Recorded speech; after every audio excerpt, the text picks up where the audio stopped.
I would say, tertiary things. These are not important at all. These are the final things that you optimize for. Is my health insurance enough? You don't go to work, that you don't travel, and then there is the maternity leave and so on. So there's always a break. You can outperform an FD because, for the simple reason, you are cutting out the middleman, which is the bank. Your investments did not go to zero, but you expected more, and therefore you still ended up with a corpus lower than what you want for a particular goal in the future. So a portfolio without equity is guaranteed to fail. A portfolio with equity has a chance of success. Good morning, Professor Pattu. I'm very excited to have you here. Yeah. Want a real finance discussion without any biases, inhibitions, and I think in many videos, the way you've somewhat reprimanded the audience, I think it's very, very good because you speak the truth no matter what, and you're not selling anything except good information and content. So today, I really want to have a good personal finance discussion and start with how should one take care of protecting themselves in this financial world and environment? Yeah, so before we begin, I do have biases, but I don't have any conflict of interest. I would like to say that because everybody has biases. Once you start looking at data or investments in some way, there are always biases that comes in. But yeah, so yeah, you're right that I don't have anything to sell that much is okay. So the way I look at it is that everything that we do in personal finance is some kind of protection, and it's some kind of insurance. If you look at it in a certain way, for example, if you want to insure yourself against unexpected expenses, you have an emergency fund. Obviously, there is the life insurance and there is the health insurance. And if you want to protect yourself against inflation over the long term, and then you need to have you need to invest and not save. You need to have sufficient amount of investments and not just merely save. So everything in personal finance is basically like asking, what is it that you want? What can cause it what can cause a hindrance to that? What can be the stumbling block to your dreams and your responsibilities? And how can I protect against those stumbling blocks? That's essentially how money management works at a broad level. But unfortunately, the problem is most of us do not look at money management like that. They only look at it like, what is the expense of this? What is the expense of that? What is the return from here? What is the tax from here? All the, I would say, tertiary things. These are not important at all. These are the final things that you optimize for once you have a process in place. And people are always looking at all these things about how much tax can I save, how much less expense is this, and so on. But that's the final step. But people are putting the cart before the horse in some sense. And therefore, if you look at every step that you do in money management as some kind of insurance, as some kind of protection, then the process would be firmly in place. Okay. So how does one go about protecting themselves? What would be the 4 or 5 steps that you would suggest? Yeah, so first, I would say that once somebody joins, let's consider an example of some guy who's like some person who is like 25, 26, who's just joined a job after maybe a PG, UG kind of thing. And they've just joined, become an employee. So the first thing I would say is to go to your company HR and find out what are the benefits, what are the employee benefits. What do you have? Group term insurance, there is group life insurance in your company. Do you have group health insurance in your company? What is the cover in each? Who can be covered in the health insurance? Can you cover parents? Can you cover in-laws? If you're married, etc., and so on. So these, I would say, first go check that out. Most people don't know it. In fact, I always urge employees to push HRs to come and talk to them, to have a session with newbies and tell them this is what you have, and because that will tell them this is where I stand and this is what I already have. And the first thing, once that is done, the first thing I would recommend people is to build themselves a very strong emergency fund. In fact, I would say do nothing, just spend your salary, and don't worry too much about investing, saving tax, and so on. Spend whatever you can, but whatever you want to, but at least try and build an emergency fund with 20% of your take-home pay. So take your take 20% of your take-home pay and put it in some other bank account. You don't need to have any fancy instrument for that. Just put it in, don't keep it in your salary account. It'll get spent because that's where you withdraw, that's where you do your GPay thing and so on. That's your daily thing. Put it in some place else where, of course, it's accessible. You can have GPay for that as well, but you don't touch it. You touch it only when there is an unexpected expenses, and that's going to be your protective shield. It's going to protect your your daily expenses, your day-to-day expenses, because if there's a huge emergency and you can't fend, then you'll have trouble managing your day-to-day expenses. And more importantly, once you start investing, it's gonna to some extent at least prevent unnecessary redemptions. So the growth of wealth will not be interrupted as frequently with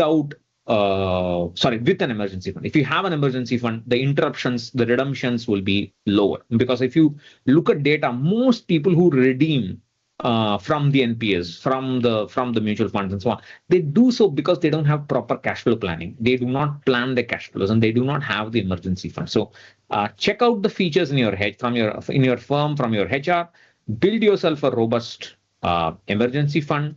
Ask yourself, once you start building it, you'll have some time, because we are going to put away 20%, and that's going to take, I would say, 6 months to maybe even a year to build to a significant amount. You need to have at least 6 months of your expenses in an emergency fund, and you need to go beyond that and keep building more and more and more over time. Maybe after a year, you can reduce it to 10% and so on. But then in the middle, there will be emergencies, because life will not leave us alone, and so on. All that is there. But once this is in place, once you recognize the importance of an emergency fund and you start chipping away money towards that, then the question to ask is my health insurance enough? Typically, companies will offer you maybe 5 lakhs, maybe 10 lakhs. It depends on your cadre. It depends on your pay level and so on. You're not going to get the coverage a vice president is going to get, or the president is going to get. If you're an entry level guy, you're probably going to get 3 lakhs, probably going to get 5 lakhs, because these are all very expensive products. The group insurance that is expensive for the firm to cover you. So is that enough?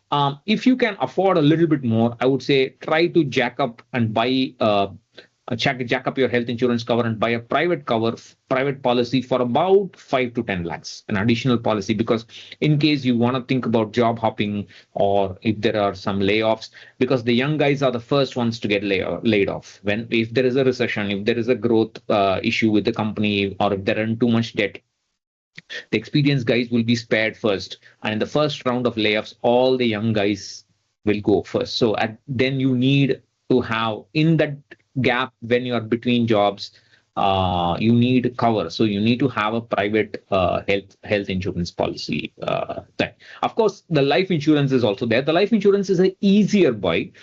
Some companies offer life cover. Maybe I would say they would offer 40 lakhs, 50 lakhs, and something like that for entry level guys, and higher for more experienced employees.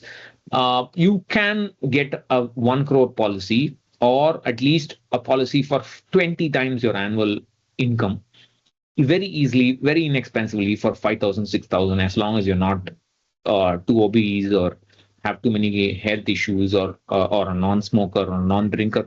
So they can get, as long as you're in good health and good habits, you get a very inexpensive life insurance policy. So these are the first 3 things that you should tick off. I'll say 4 things you should tick off. Check your employee benefits with your HR. Start building an emergency fund. Buy yourself a health insurance policy. Buy yourself a life insurance policy. If the life insurance policy in your employer is not enough, and of course, again, the problem of job hopping will be there. You may lose the cover, so it's better to have one. Assuming you have dependents, you need a life cover. Assuming you have dependents, health insurance you always need, even if you're single and nobody depends on you. You need health insurance, but life cover. If you're young and your parents are not that well off, you probably will need to include the life cover and add them as nominees.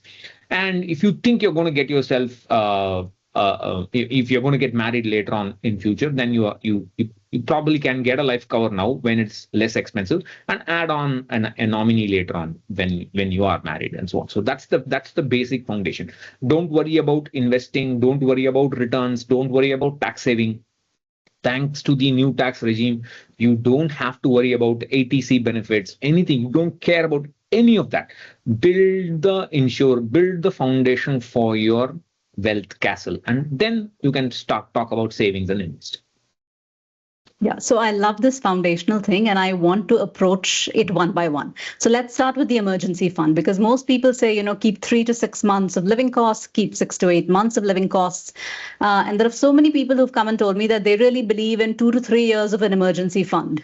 2, 3 years of living costs. And especially women, have come up and said to me that, when I took a break after my first child, it was the emergency fund that really helped out. And I don't think that in today's day and age, you have to be a woman or have a child to be dipping into your emergency fund, because I really think that can happen to anyone. So do you think that we should be increasing that emergency fund set aside as maybe age increases or something else happens? Yeah, so before I get to that, so for women, the equation is a little bit different, because once they become pregnant, there's always this fear of a job loss. There can be medical reasons where you're recommended that you don't go to work, that you don't travel, and then there is the maternity leave and so on. So there's always a break, and I always recommend women to aim for financial independence for at least 2 to 3 years, maybe even 5 years if they can manage during this break. That is, I'm not talking about an emergency fund here. The emergency fund is something else that you handle during emergency. I'm talking about your personal needs. You want to buy yourself a mobile phone. You want to buy yourself a new gadget. During this period, you don't need to feel that, oh, I'm not working. I don't want to ask my husband, for an expensive phone. It's not the same equation as before, because I'm not putting money on the table. I'm not putting food on the table anymore.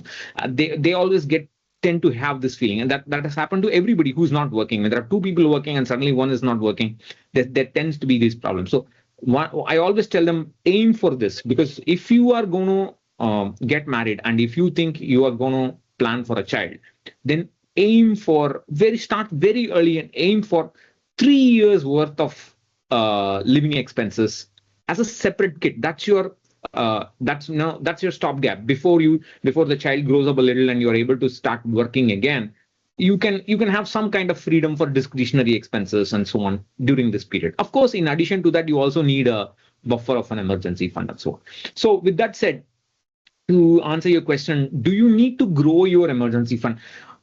This is actually it seems simple to say yes or no, but actually in practice, it works a little different. So the way I see it is that I would say an emergency fund is extremely important for the first 5 years of your salaried life. That's when you are starting the investing process, and you don't have any wealth to speak about, because any big problems, then you have to redeem, or you have to borrow from your relatives, or worse, take a personal loan outside and so on. Those problems will be there. So you're going to try to reduce as much as possible for these things, and try to build this robust emergency fund for at least 5 years. So in this 5 years, I would say regularly put in 10% after you have initially built up the corpus, with 20% over the first 6 months, over the first 1 year, and then you keep putting in 10%,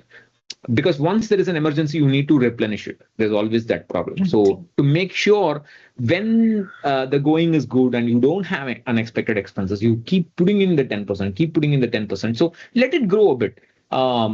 Don't worry too much about it. People are always over-engineering things. They're worried, oh, this money is lying dormant. It is only gaining SB interest rate. It's only 2.5%, 3.5%. Can I put it in a different product? Can I put it in something more? Don't worry about all that. You don't care. I would say, an emergency fund is not part of your net worth. It is basically an insurance kind of policy. You don't add it to your net worth. Keep it separate. But once you are kind of, established, once you've seen a few lakhs of investment, and once you have got a couple of promotions in your career, and once your salary levels have increased or whatever. So once you kind of in your after 5 years, 7 years, you're a little bit more experienced, you know how to handle cash flows and so on, then maybe you can you don't need to worry too much about increasing the emergency fund. But even then, if there is an emergency, you need to replenish it. So it's not as simple as that. It's a very complex problem, and each person has to look at their own cash flow, look at their own lifestyle, their own trend of emergencies to decide it. But at any time you need some money. How you replenish it is up to you.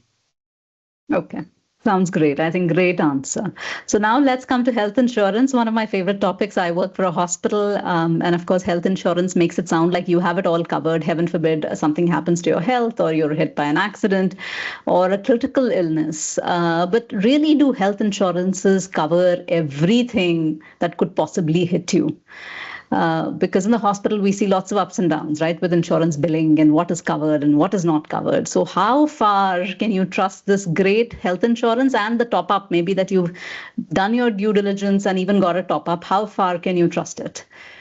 I think the way I see it, I think is with no offense to you or anything, but generally speaking, the system, I think, if I'm going to talk about the system, I think the normal guy, the Aam Aadmi, is stuck between two corporations who are trying to make money. One is the hospital, who want more turnover. They want to quickly get patients out so that they can fill their beds, keep going on, and that's the reality of the and they want to increase, if at all possible, they want to increase costs. And the other guy, the insurer, who is very happy to take your premiums, but when it comes to claims, they're a little bit, they become Scrooges, and they don't want to pay out as much. They'll find fault. They'll find fault with the hospital. They'll find fault with the patient. They'll say the patient lied. They'll say the hospital didn't do proper paperwork. Every possible. So it's like I always say, it's like a dolak, and you're caught between these two guys making this. So you have to be extremely wary. So you see this is a problem. It's a necessary evil. Health insurance is a necessary evil. You can't trust any insurer to help you out in your time of need, but you cannot live without any health insurance policy, because a single health insurance will wipe you out. It can lower your social status. I have seen people, I've spent quite a bit of time in hospitals as patient and patient attenders, as an attender and also as a patient. And if you sit outside the ICU of a hospital, you can see people, and you overhear people talking. They're crying. They're asking for money. They're asking for funds. Please arrange. The hospital wants another 25,000 paid today, or I don't know what to do. Get me the money. So you can't do without health insurance. But once you buy the health insurance, do you have the peace of mind that, okay, if I get hospitalized, everything is going to go rosy-posy? No. So that's a big problem. But as a matter of, as a technical answer to what you asked, does it cover everything? Now the question is, it depends. I mean, the answer is it depends. So first of all, there is a 30-day waiting period. So you can't buy a health insurance policy today and get hospitalized tomorrow and say, pay me. No insurer will pay you. There's a 30-day waiting period.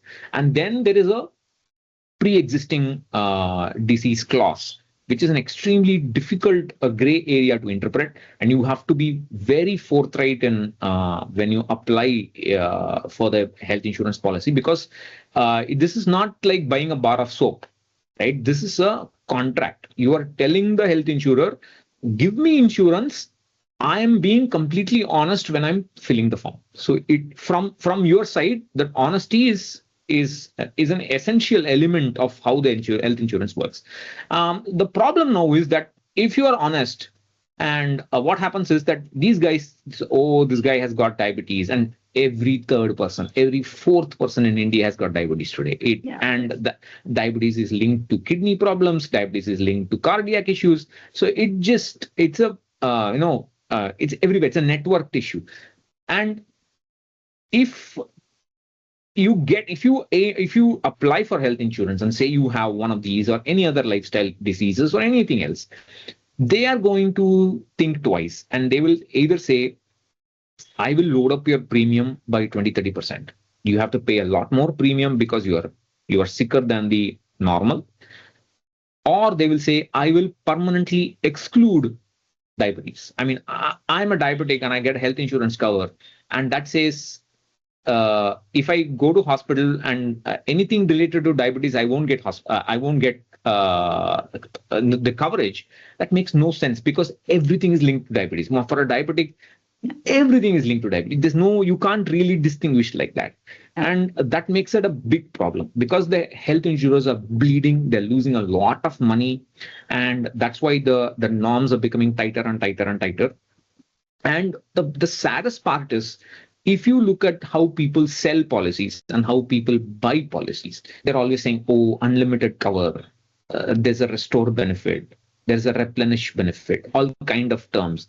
These are all, the probability of you using those benefits are minuscule, right? You are not, that's why they are offering it to you. They're offering you benefits which will never kick in for most people. Because if more and more people use those extra benefits, then the next time when you renew the policy, the insurer will simply say, I'm going to remove that feature, or I'm going to jack up your premium by 300%. So it's a very, very, very sad situation. And I mean, I don't know how to even talk about it. I mean, we can talk about it for hours, just this alone. Yeah. So there is this permanent exclusion that you can have. And in addition to that, there are very standard, boilerplate kind of exclusions that you have. So injuries due to self-harm is always excluded. Then there is this non-medical expense. And it's bizarre. You can see an insurer having a PDF file of 3 or 4 pages with tiny font, a list of non-medical expenses: gloves, masks, syringes, cotton, the underpad that they keep for the patients, the overall that they give. Everything is not covered by the health insurer. They're all non-medical, and everything's gone. Which means for a hospitalization of, let's say, 5 days or 3 days, I would say from the bill, anywhere between 10% to 15% will not be covered. You can have the best insurance policy in the world, but you still need to pay that 10-15% from your pocket. So that's something that most people do not know. They will know it only when they get a hospitalization. That's unfortunate. Then, of course, there are many companies that do not support alternate medicines. That is probably therapies that originate from India, Ayush kind of thing. They don't support it. And assisted pregnancy is not supported. Even normal pregnancy, maternity, if there is I'm not sure if cesarean is a gray area, because cesareans have increased sometimes. Maybe cesareans will be supported, but assisted pregnancy, definitely not. Cosmetic procedures will not be supported unless there is an accident and you need to do something. But on its own, in of itself, cosmetic procedures are not so. But this is a technical answer to what you asked. But there's so much of these hidden issues that people don't understand. So I would say you have to count yourself lucky if your claim goes through without any hassle. It is the outlier and not the norm, unfortunately. And what the problem with health insurance is, in the case of life insurance, there's only claim once. You claim only once, and you're not going to be around for the claim. Somebody else is going to claim it. They're going to face the heat. You don't care. You buy the insurance, the nominees are going to worry about it. In a health insurance for a family, I would say over a period of 10 to 15 years, you can expect the health insurance cover to requirement to kick in at least 3 to 4 times. At least 3 to 4 times. And so, which means the probability of you facing problems is significantly higher. And you should know how to fight. You should know what are the terms and conditions. Most people don't read it. That's the problem. I always tell people, don't look at what is advertised. You read the terms and conditions, not the brochure. The brochure is a nice, colorful PDF that the insurer is telling you, this is what I want you to see. No, you don't see that. You look at the terms and conditions and you buy, you have to do some deep dive. In fact, today you have AI. You don't need to even read the whole document. You can take the PDF, upload it to Gemini. Look, I'm considering this policy. What are my, what should I watch out for? What are the limitations? And, you ask some intelligent questions, you will get good answers from Gemini. So I think a lot of research is needed, but at the same time, no matter how much you do research, this is always a leap of faith in an imperfect system. And it's a problem that you need to, so that's why I keep telling people, buy the health insurance and pray. But in the meantime, invest and build wealth so that the dependence on the health cover is lower and lower and lower, because if there is a no claim, if they reject the claim, that you can still pay. And the one last thing I want to add is that people talk about cashless, right? Cashless is more of a privilege and not a mandatory requirement. The insurer can always say, I don't like the billing, because what happens is when you get hospitalized, there'll be a form you need to fill. The doctor will sign it. It'll go to the insurance department. The insurance department will always slightly overquote, or just they'll have a buffer in the fees, and the insurer will say this is too much money. The hospital is asking too much money, and so if the insurance office, if the insurance department in the hospital says 1 lakh for this hospitalization, the insurer will only initially cover 60,000 or 75,000. They will never do it. I've never seen them do it. And there is always this tussle going on. So if you get the cashless, you are really lucky. That's what you should opt for. But if you don't get cashless, even if you have insurance, you still need to pay out of your pocket and then get it reimbursed. That is not easy at all. So you pay premiums, you have a product, but it will not help you in your time of need. You first pay the bill, get out of the hospital, do a lot of paperwork, get all the forms and so on. And sometimes there will be investigative agents sent to your home to check if the claim is really true.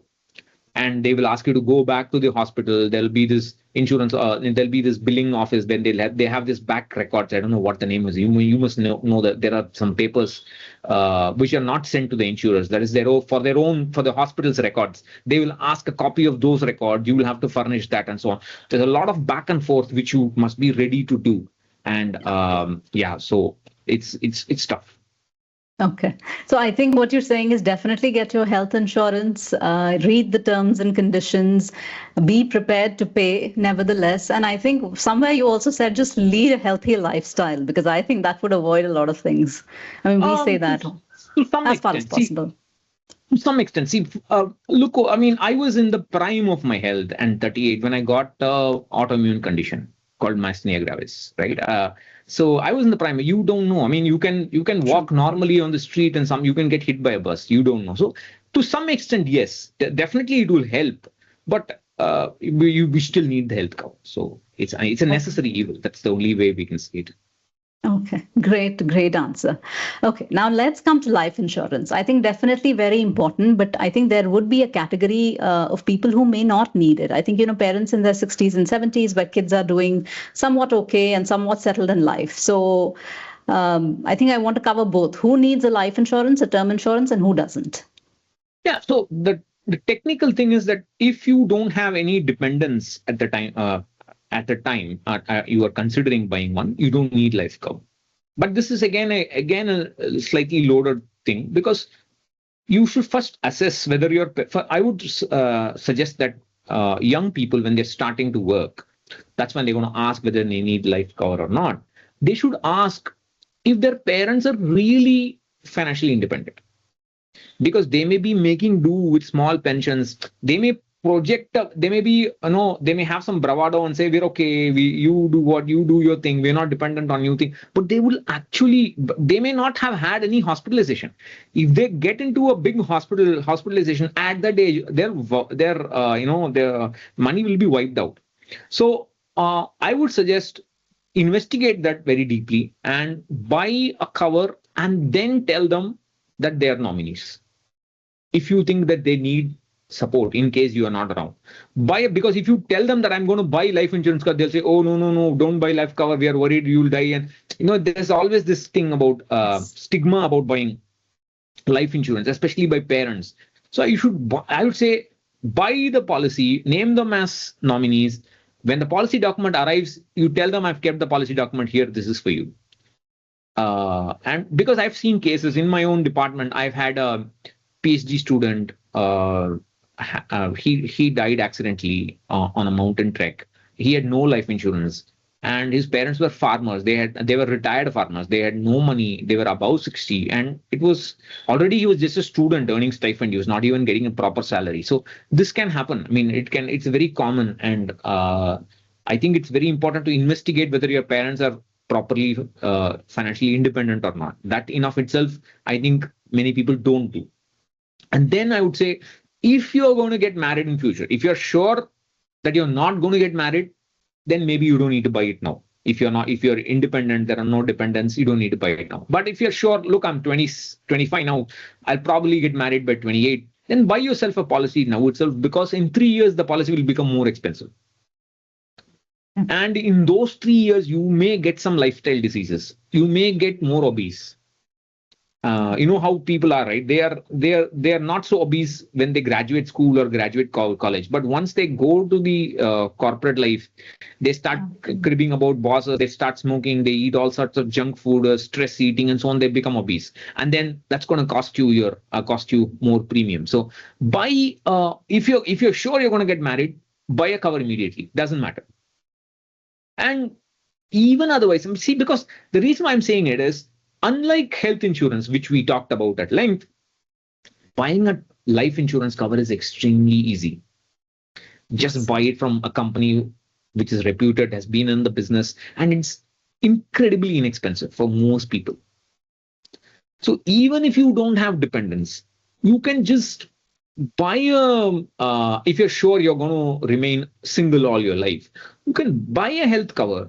Buy a life cover, buy a life cover, add some charity as a nominee, right? It'll go to them. Or you can add some less fortunate relatives as nominees. So you can so it's a very easy buy. It's a very low hanging fruit, which you can easily pluck, and it's not going to cost you. People are earning in several tens of thousands these days, and it's going to cost you like 7,000, 8,000, 9,000 a year. And the premium never changes. Unlike health insurance, where the premium can suddenly jack up, double, triple, multiple, this is not going to do that.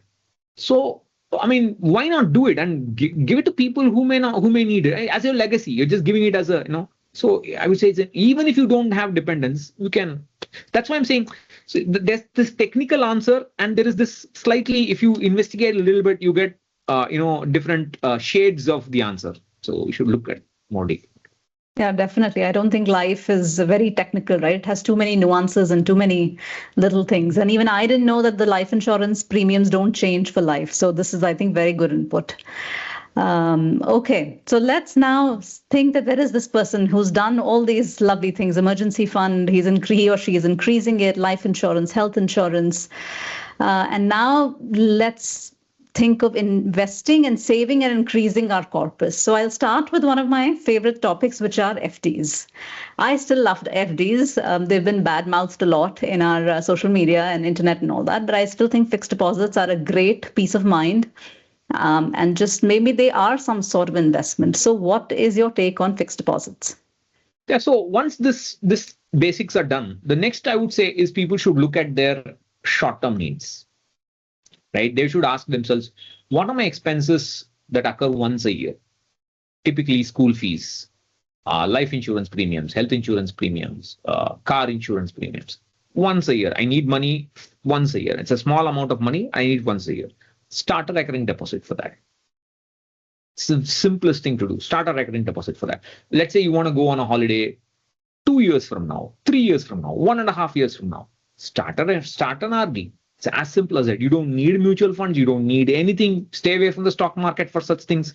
Just buy a good old recurring deposit. It'll help you. If you have a small amount of cash and you want, if you have an expense that occurs Next 3 years, 4 years, 5 years, of course you can use an FD. There's no problem. So FDs are, I mean, they're also instruments, but the problem with the FD starts coming only when you want to invest in an FD for the long term. For short term, I would say up to 5 years, you can happily use recurring deposits and fixed deposits. There's absolutely no issue there. The reason why they become suboptimal over the long term is that you need to pay interest as per slab, and you need to declare this interest every year in your ITR and pay this interest, whether or not this interest is something that you actually get. Because in FDs, it's a cumulative option. You put in 10,000 rupees. After 10 years, you will finally, the bank will give you, if you have chosen the cumulative option, finally the bank will give you 10,000 plus all the accumulated interest.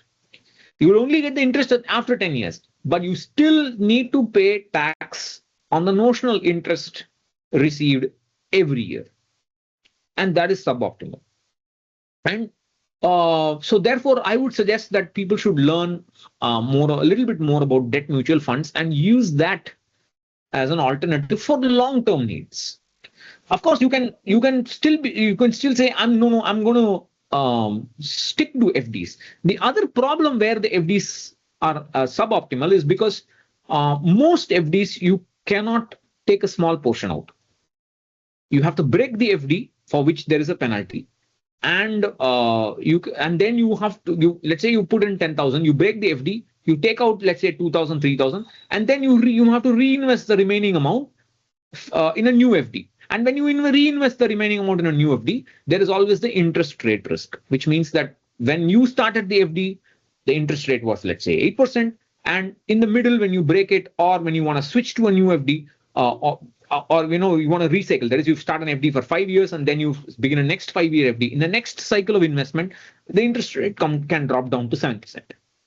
So these are 3 areas where FDs are suboptimal for the long term.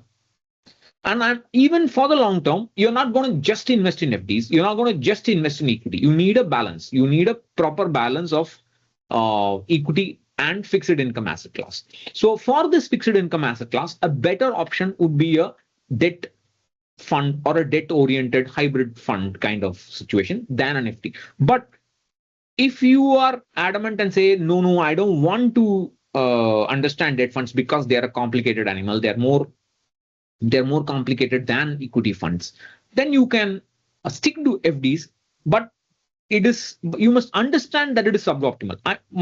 My thing is that you can do whatever you want. You can say, I like this, I don't want anything else, this is what I love.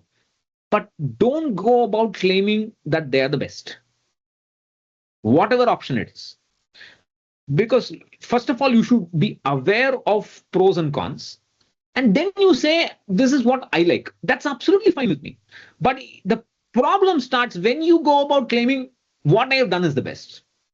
Whether it is stocks or bonds or gold or silver, that's where the problem comes. That's where so the personal finance thing is a two-way thing. First, you appreciate pros and cons, become aware of the risks involved, because everything has a risk. Investing in FD also has a risk. You're not going to be able to beat inflation over the long term if you put in too much money in FDs. So are you aware of the risks? Are you aware of the limitations? Are you aware of the tax outgo? Are you aware of the expenses that come in along with an FD? Because there's always the penalty for pre-closing and so on. If you're aware of all this and then you say, I have decided to have FDs as the fixed income component in my portfolio, then that's absolutely fine. So you need to know, and in my opinion, it is suboptimal. You don't need it. I don't own a single FD to my name. So we are probably opposites there. Okay, no, sounds great. So I do think debt mutual funds are very advantageous. Earlier they were in terms of tax brackets. I think now that has been taken away. But this thing that you said of withdrawing a small component and not having to break the FD, I think is a huge, huge advantage. But then what is the debt mutual fund risk in terms of having market risk linked with debt mutual funds? That is something that I feel very confused about. There are significant risks compared to an FD because it is a market linked product. All the bonds, the valuation of the bonds is linked to the market. There will be supply and demand forces. But there are funds which if you hold, that's why I'm saying don't touch debt funds for the short term. If you give it a long enough term for you to absorb the risks and wait for the funds to recover over the long term, then there is a very reasonable chance that you can outperform an FD because for the simple reason you are cutting out the middleman, which is the bank. The bank is the middleman and they're offering you this interest because they themselves will invest their money in the stock market. They themselves will invest the money in the bond market. And from their proceeds, they're giving you a small slice, which they think is comfortable. Instead of that, you can cut out the middleman and take on the capital market risk directly, provided you have the time to take the top. Of course, you can start with small. See, there are always options where the volatility is less. You can always take debt funds that invest in short-term bonds that invest that mature in over a 1 year period or 2 year period and so on. There, the interest rate risk or the volatility risk is not so much.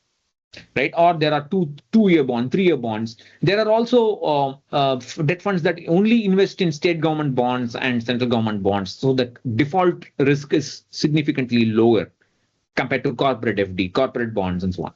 And the main advantage of a debt fund is you pay tax only when you redeem and to the extent of what you redeem.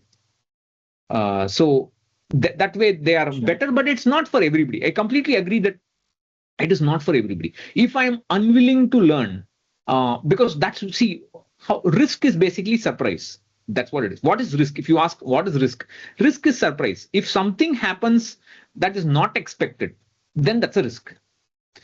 There are two things to it. One, it would be totally unexpected. No, it can be an event that it has never happened anywhere, anytime in history. Then you can't do nothing about it. That's called a black swan event, right? It has never ever happened in history. But once something has already happened in history, then it's no longer a black swan. You have the history and you did not bother to go and learn about it. So the failure is on you. You can't simply say, oh, there's SEBI has failed. People are always complaining on social media. SEBI has failed. They have failed.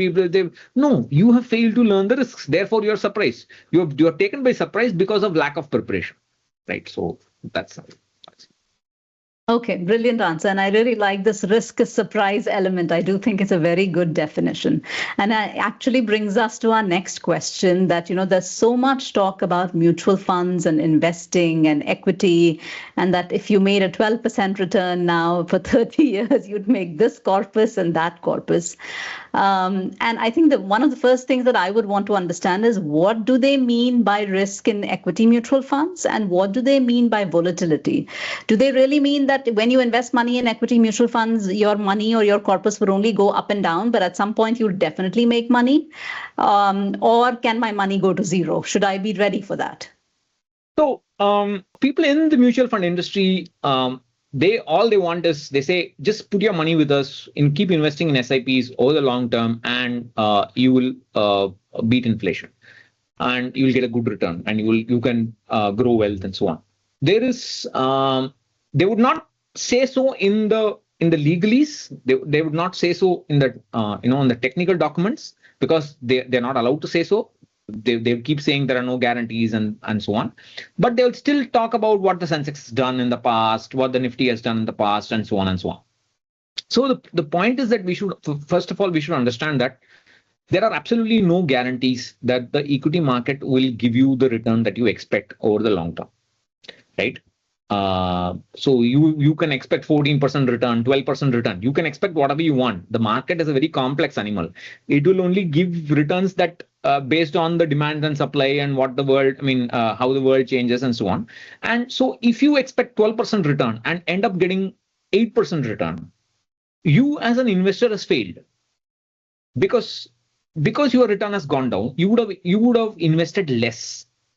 Right, you expected more and you would have invested less over a long period of time. You can't go back and correct it. However, from the point of view of the market, it may have won because that 8% return can still be higher than inflation. So equity can beat inflation, but you as an investor can still lose money. Sure. Because all that the data tells us is that there is a reasonable chance, and by reasonable, I mean, I would say close to 70% of the time. So 10 times, 7 out of 10 times, there is a chance for the equity market to fetch a return greater than the inflation. Of course, inflation in of itself is a dynamic. It will keep changing. So overall, average inflation, if you take, you have a good chance of beating inflation, not getting the return that you want. These are two completely different things. And most people expect I would say teenage returns, 12% return, 13% returns, 14% returns. Whereas I would recommend sticking to maybe 11-ish or 10% return after tax. That's the kind of expectations that are safer over the long time. And will the money go to zero? Probably not. The money, because the stock market cannot vanish. It will not go to zero. But that doesn't mean anything. That means very little, because you could have made a gain. Like I just told you, you made money, but your investments did not go to zero, but you expected more, and therefore you still ended up with a corpus lower than what you want for a particular goal in the future. Yeah. And therefore that's still a failure. So, and therefore that is where that's where you should not be surprised by the equity markets. Take, for example, what is happening around us now. Those who enter, there is a significant influx of young investors who have come into the markets in the last 3-4 years, maybe after COVID and so on. They have never seen anything except a bull run. They've seen stellar returns. For them, 20% return is low because there's some other instrument that has given them 35% returns. And they expect that life will be the same year on year. and equity is teaching them a very hard lesson now, and therefore suddenly they are, oh no, Indian market has dried up, the opportunities have dried up. No, when nobody is talking about an asset class, that's when you keep investing in it. Sure. It is silly to say I'm going to invest in gold, I'm going to invest in silver, because when something is shining, enough people have already invested in it. When you start investing in it, your story will be completely different. Murphy's law will always work. Things will start falling only after you deploy money. So you must be aware of the risks and realize there is no guarantee. Okay. There's a particular statistic going around on social media, and I particularly dislike it, saying that if you are invested 7 years in an equity mutual fund, the chance of losing money is 0. And I think you've talked about it in one of your videos, saying that's really a bad statistics, because after 7 years, if I just keep the same corpus that I invested, it's really not a great thing. And I think you touched upon it right now. It's rubbish. I mean, that means nothing. See, that is just a ploy to... That's an investment, that's a business strategy to make people invest. You can have a profit, you can have a capital gain. Doesn't mean anything. Doesn't mean you have ended up with a lot of money or you have got enough money. So for example, if I need 2 crores for my retirement or 3 crores for my retirement, if I over expect from equity and end up with 1 crore, I failed. I can't go back and correct it. So that therefore this 7 year, I don't, even this 15 year you have not lost any money makes no difference. It makes because returns can fluctuate and they're not guaranteed. Okay. So despite all this, we do recommend that after a certain point, you should invest in mutual funds. Is that correct? Is my understanding correct? You should invest in equity. As PV Subramaniam from subramani.com eloquently puts it, it's a case of Tina. There is no alternative. There's no alternative. You need, again, it's a necessary evil. You need equity. If you don't have equity, you're guaranteed to fail. So you have it's basically choosing guaranteed failure and a potential chance of success. So a portfolio without equity is guaranteed to fail. A portfolio with equity has a chance of success. So what do you pick? It's like that. So therefore, you have to be careful in your asset allocation. So that's how it works. Yeah, well said. Okay, so I'm liking all of this. So we'll switch to the rapid fire that I usually do. So my first question is, should I invest in gold? Again, you can, but you don't need to. Okay. Have you invested in gold? No, Okay. Should I invest in silver? definitely not. Because just to give you some context, the market for silver is about 10 times smaller than the market for gold. Okay. And therefore, the volatility in silver is significantly higher. And it is extremely counterintuitive because silver is so much more useful than gold for industrial use. Silver is used regularly by the industry, gold not so much. Right? Gold is more for the value. Gold is a fear-based asset. When there is uncertainty in the world, or you have a president who says something every day, every day he changes his tune, then you have the uncertainty. Then that's where gold starts growing up. But in the case of silver, although it is extremely useful, because the number of players is very limited, the market is very limited, it can go through long periods of recession. It can be underwater for years and years and years, and it can fall down significantly sharply than gold. So definite no to silver, probably yes to gold, but if you understand the risks, because people are always saying silly things in social media. They say gold will never fall, gold will always win, gold will always beat inflation, gold is a hedge for inflation. No, sometimes it will give you good returns, sometimes it will give you bad returns. There has been periods of 5-year periods in gold INR where gold has been underwater. It has fallen down. There's a period of no return. But the problem is there is euphoria, there is intoxication. Everybody is intoxicated with this last 1 year returns of 60%, 70% gold run, the bull run in gold, that they're completely intoxicated. They don't want to listen to anything. But then, so you let them, you let life teach them a lesson. That's Any take on Bitcoin? definitely not. You do not invest in. See, you trade in a currency. You do not invest in a currency. You trade in a currency provided you know what you're doing. Most people don't know what they're doing when it comes to trading. And Bitcoin is not regulated at all, and it's got significant risks. And you must understand that it's not going to see. People are always saying it's going to be the new currency. It's going to be the global. People are always going to be the global currency, and that's never going to happen because governments like control. Yeah. Governments always want to exercise control over its people and, if possible, over other countries as well.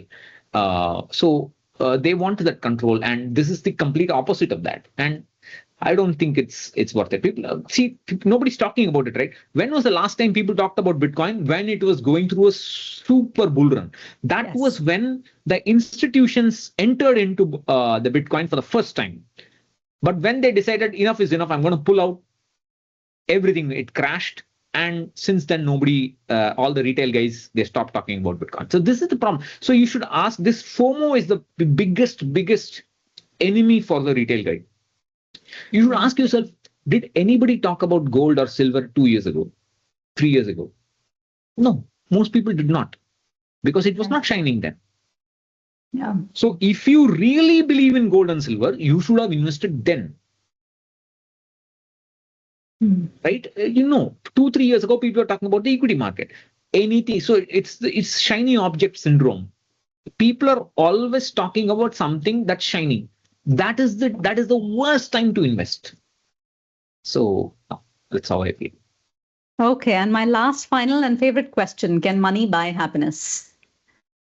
It can. It's a very loaded question. How do I put it?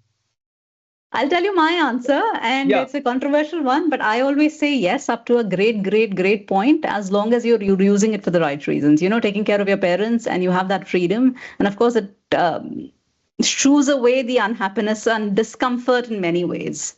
So there is this quote I remember now. Someone said, I don't remember, money can't buy you happiness, but at least I can be miserable in a rich mansion. Okay. So I think if you go talk to people outside, they will say that money plays a big role in that happiness. Because most of the fights that happen with relatives, with the spouses, it's all related around spending, around money, around debt, lack of money, etc., and so on. So money definitely plays a big role in happiness. It's not the, it is a like you. I don't know if you remember your school maths. There's something called the necessary and but not sufficient condition. When you do a proof in maths, it's necessary but not sufficient. It's definitely necessary, but money alone is not enough. That's how I. Okay, brilliant. Thank you so much for joining us. I think it's been a great talk, and I think the editor is going to have a lovely time because he won't have to edit much. So thank you so much, Professor My Pattu. pleasure. My pleasure. Thank you.